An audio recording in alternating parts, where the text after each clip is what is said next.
Hey, John, thank you for your time and welcome to the show. Hey, Brett, thank you very much for having me. Great to be here. Yeah, awesome. And we talked a little bit before. You're coming to us from California. How is the weather in California here in the middle of October? Well, it's been hot lately, but today it's actually overcast and cold. It's really quite different than what I'm used to.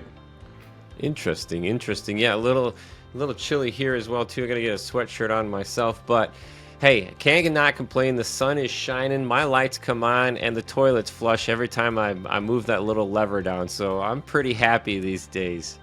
Well, here let's jump into this right away, John. Tell us a little bit about you, your medical background, and where you're at today. So, I'm an anesthesiologist, chronic pain management uh, interventionist, and a addiction medicine physician. So, been in the practice for 31 years. And at the same time that I did my medical practices, I was doing my medical practice. I was doing a real estate uh, um, accumulating real estate, and also I started a medical device company and a pharmaceutical company as well. Burnout, I initially treated by going to do work on the houses, because there is something cathartic about laying tile, about changing faucets, laying pipe, doing electrical work, doing hardscape and softscape. It actually is so different. It takes the stress off of being a doctor to do something that I really, sort of enjoy. Mm-hmm. Yeah. And then, the real estate properties, they kind of work on their own, and so I needed something else to do, and so I started this medical device and this pharmaceutical to deal with opioid use disorder. That's one of my biggest passions right now.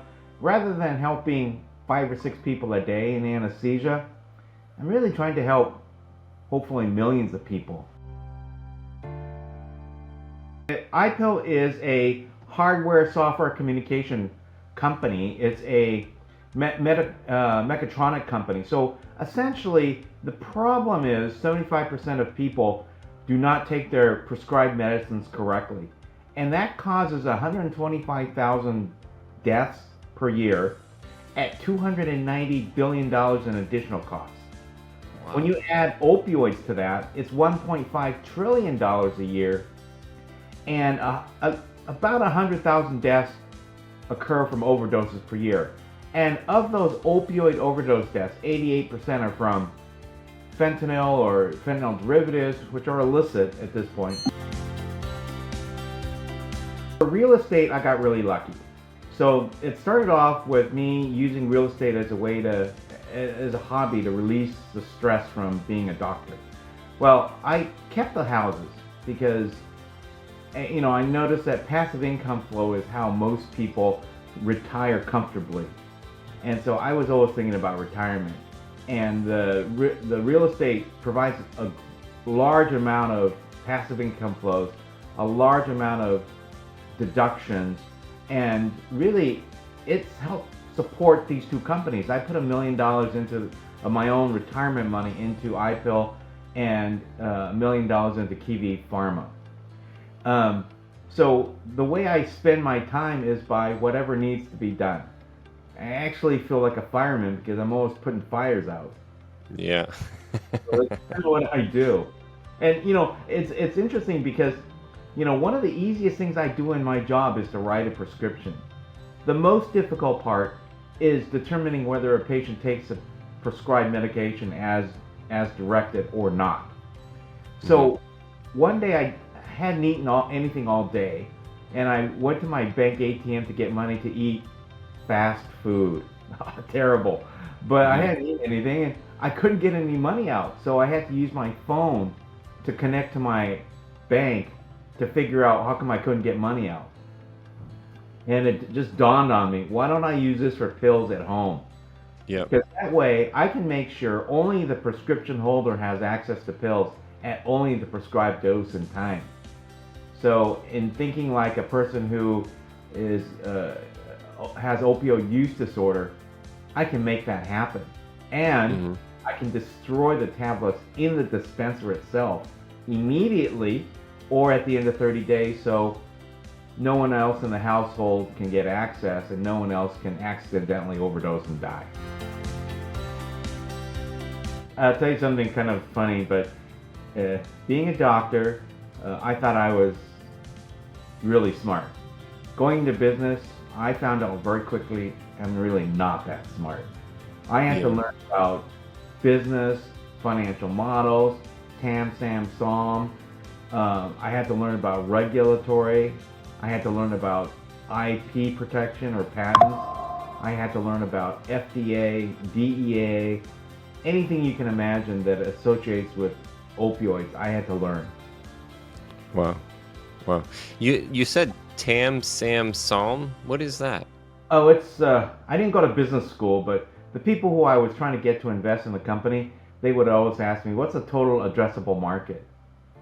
Mm, How big is your market that you're selling into?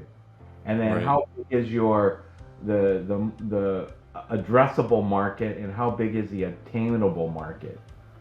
So, Interesting. that's how I had to learn all that stuff. And the beauty of the internet is not uh, for me, is to learn different topics not associated with the medical field.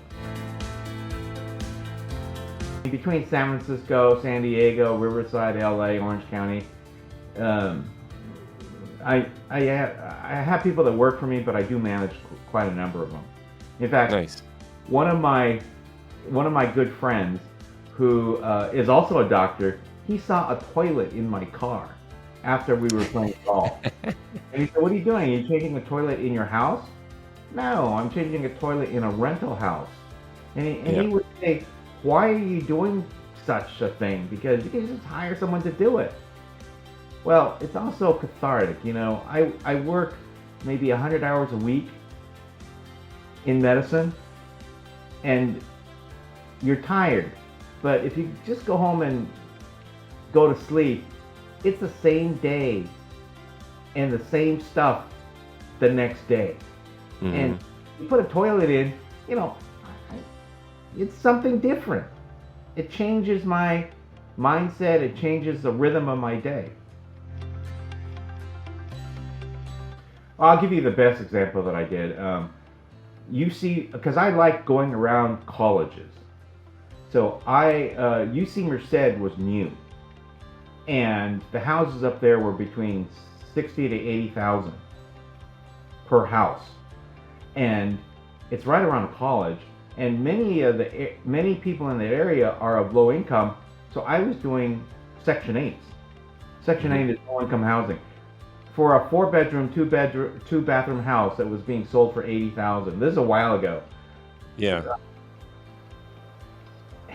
Section 8 was paying me $14.40 a month, Wow. and